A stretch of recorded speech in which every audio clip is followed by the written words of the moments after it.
Well, things have been interesting lately. Some of you may already know that I've been trying to get my Subaru back on the road for some time now, and that's not the point of this video, but problems continue to keep that from being a reality. And as of a couple of weeks ago, our Suburban is also down, which means that this is my most reliable vehicle. It's the only vehicle I'm still driving. And about a week ago, I started to develop an issue with the idle circuit, and it's no bueno. It does not run well at idle and makes driving a little bit more challenging, and it keeps getting worse. So as of yesterday, it's a lot harder to drive it.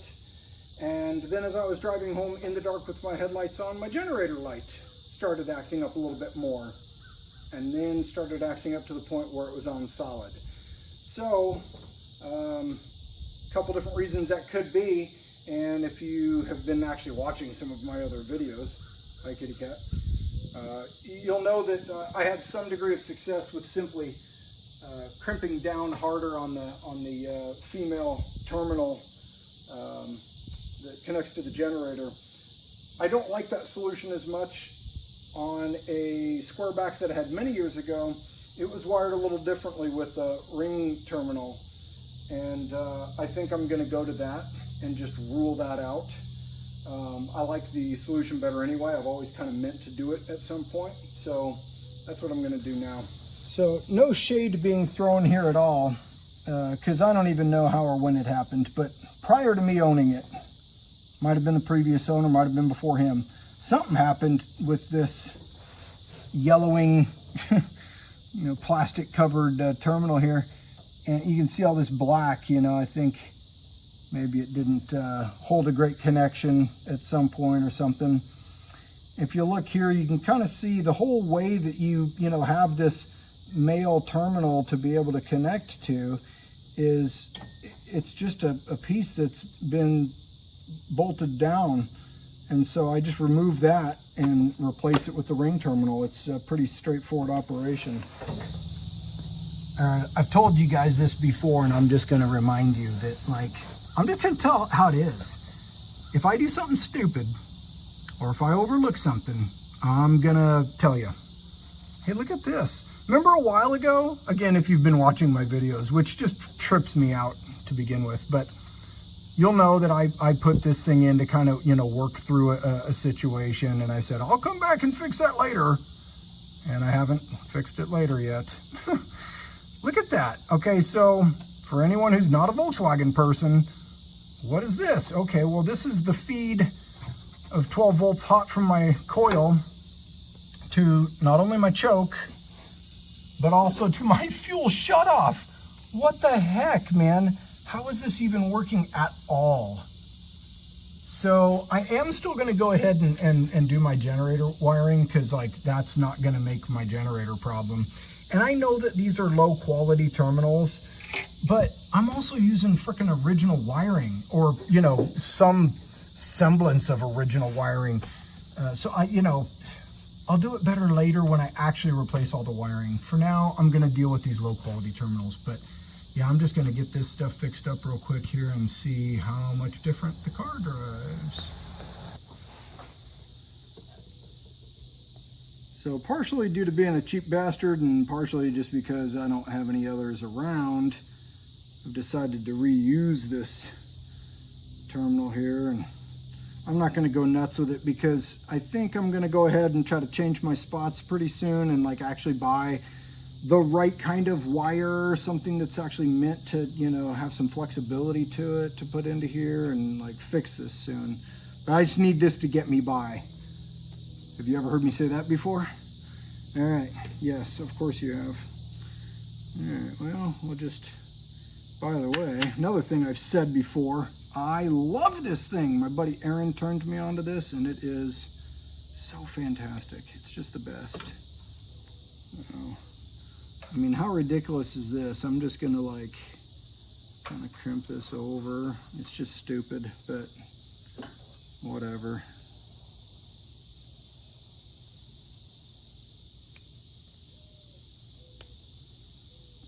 I mean, it's not like it's for anything important.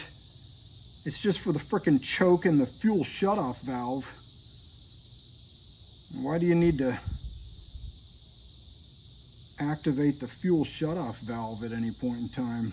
Just because you want to drive down the street? Fucking idiot. Anyway.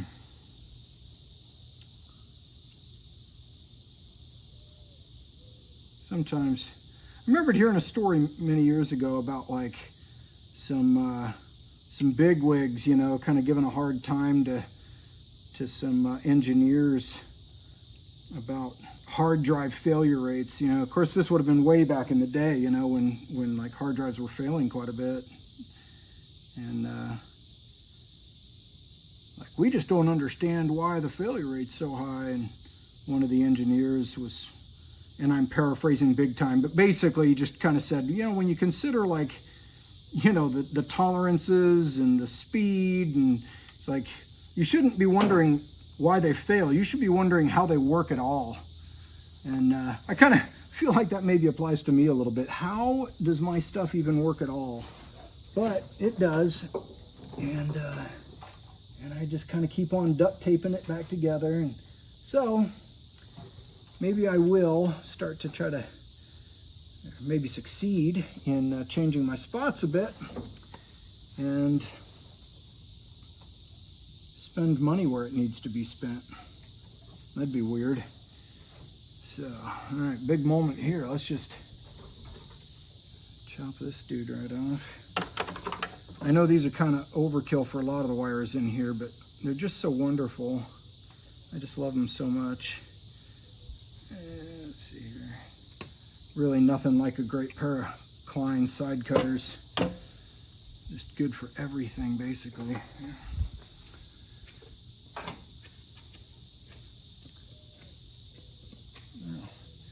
Another question is, I'm not even sure if this wiring is going to be too big for these strippers. We're going to find out. Probably I could look at the strippers. Let's see here. 24 to 10. Actually, I think this is 10 or the equivalent. So, but I got to get this out of the tooth first. Never had it get stuck like that before. All right, let's see here. Oh, well, there we go. That's actually pretty decent quality wiring right there.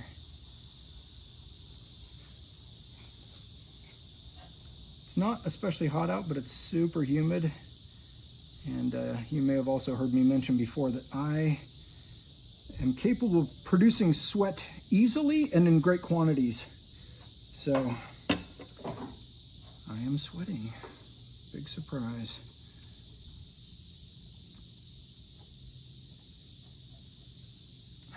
Wonderful. So, you know, the magical element here, and, you know, to kind of lay it all out on the table, this connector felt very tight on here, but I just still don't like it. And so I'm doing something about it. That being said, this wire didn't feel so tight. So we'll change both of these out. So, like I said, really pretty simple here. We're just going to remove this nut. And one thing worth pointing out, this is working just fine, but the one problem that you might run into when doing something like this, and I do remember running into this problem with my square back so many years ago, is that nut might start turning with you. And fortunately, that's not doing it in this case, but you definitely don't want that to happen. And so you might have to grab a wrench and, you know, hold it in place, whatever, but that is not a problem here, so we don't need to worry about it. So yeah, we're really just like, yeah, I mean, did I say this was simple once or twice?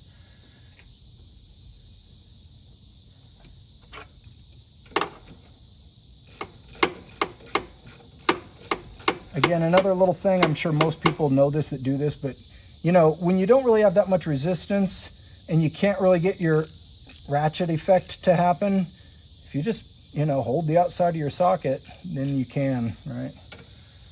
Sorry if everyone already knows that. All right, I'll do this guy too. Oh, now see this one? Yeah, it's turning the whole thing, man. So I need to back that up just a touch and get a wrench. Well, as it turns out, my suspicions were right. I don't have a wrench skinny enough to fit underneath this terminal. And so what I need to try to rely on here is my ability to hold the terminal in place, because I think that'll keep the nut from spinning, at least initially. Man, I need to put some force down on that. That is really tight. There we go.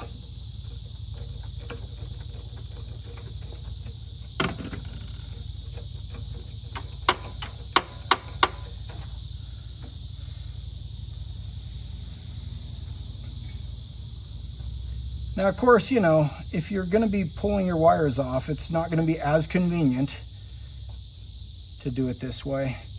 But I don't find that I'm regularly pulling these wires off.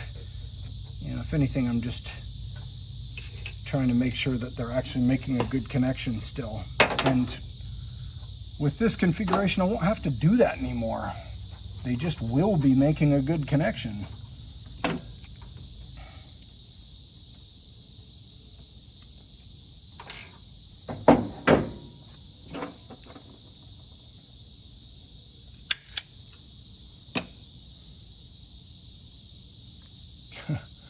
That wire.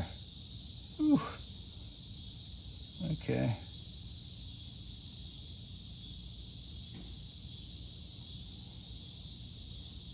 We'll just call it good.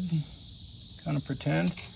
I'm going to do something a little goofy. So I didn't have a ring hole big enough for a red connector, which is what I should be using on this wire. So I use the blue connector because it's what I've got. And yeah, believe me, I know this is not ideal, but I'm doing it anyway because, you know, I like doing things that are stupid and wrong and then facing the results of that stupid wrong decision later in epic proportions.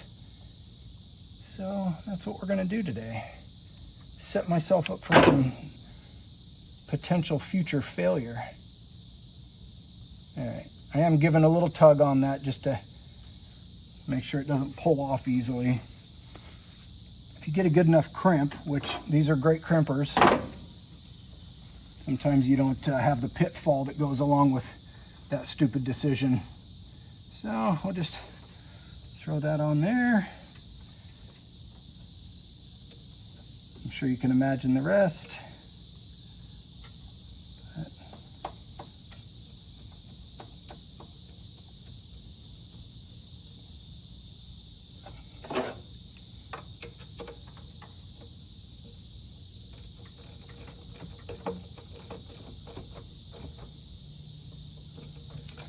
All right. And of course, this ridiculousness restored to utterly ridiculous levels. So I'm kind of anxious to start this thing up and see how different it is.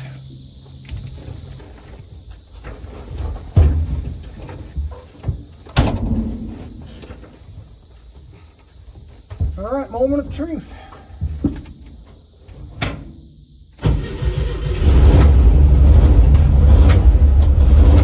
Well, we can see that the generator is still an issue, but my idle circuit issue seems to be gone. Imagine that. All right, this is the battery at rest.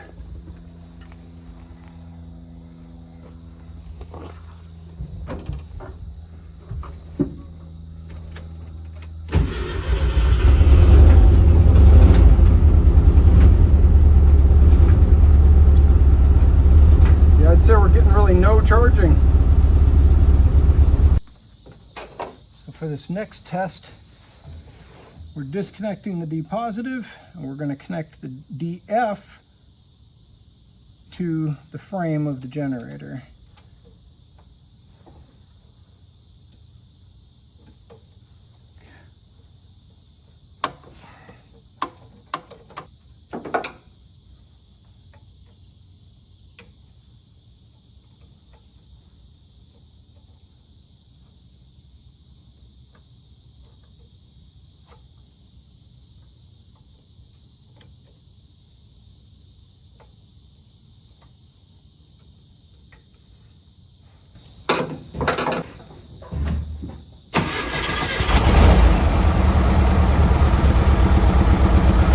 This is a good time to talk about how different people can read the same thing and get different answers.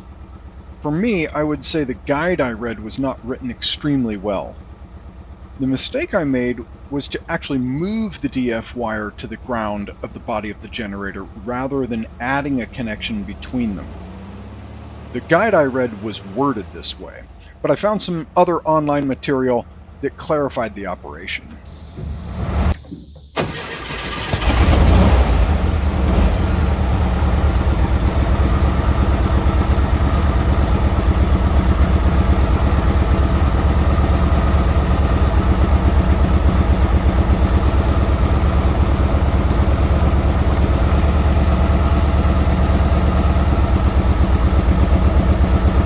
All right, 27, 28.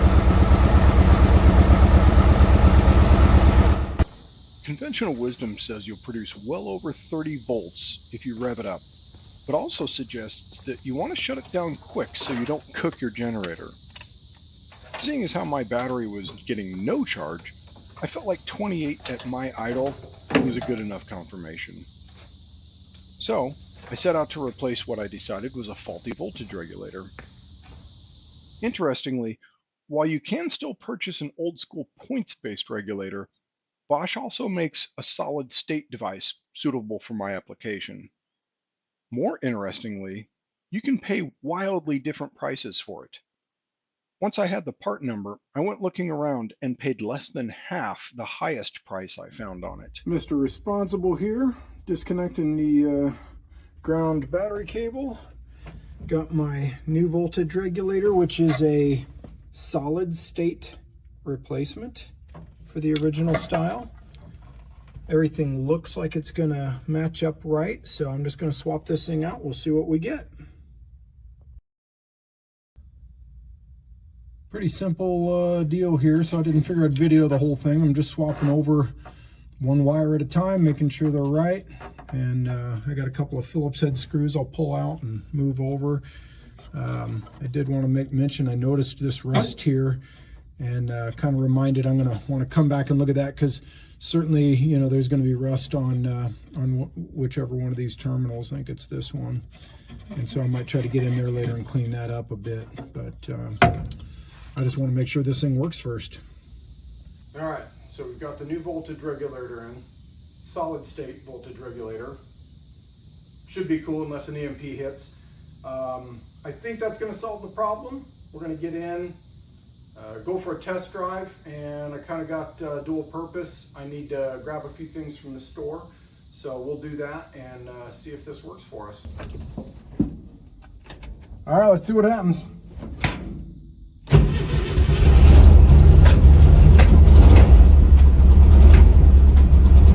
Hey, look at that.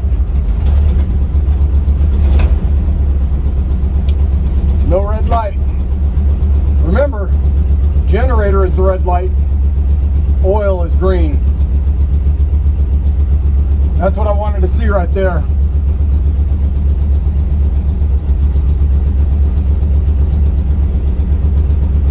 Hell yeah. Well, we're back on the upswing of temperature here in Northwest Arkansas. It's getting a little hotter and a little hotter each day. We're gonna break 100 in a couple of days here. And I know for people in Phoenix, believe me, that over 100 doesn't sound that hot, but we also have humidity, and you know, almost everything in the world is relative. Anyway,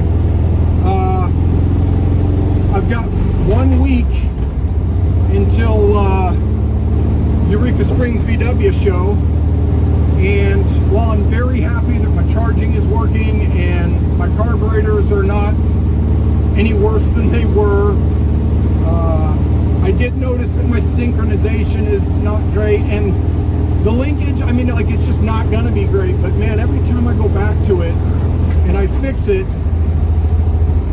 I go back again later and there it is messed up again. It just drives me nuts. But so I got to work on that a little bit, and then I was just reminded of the other new problem, which is not like a big problem, but one of my rear drums, I think the passenger side, is making some noise, so I need to adjust the shoes so that it stops making that noise.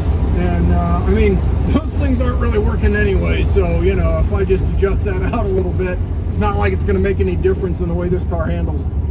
So do those things, get my short test drive here to make sure that the charging circuit continues to look good, and it does right now, so I'm happy.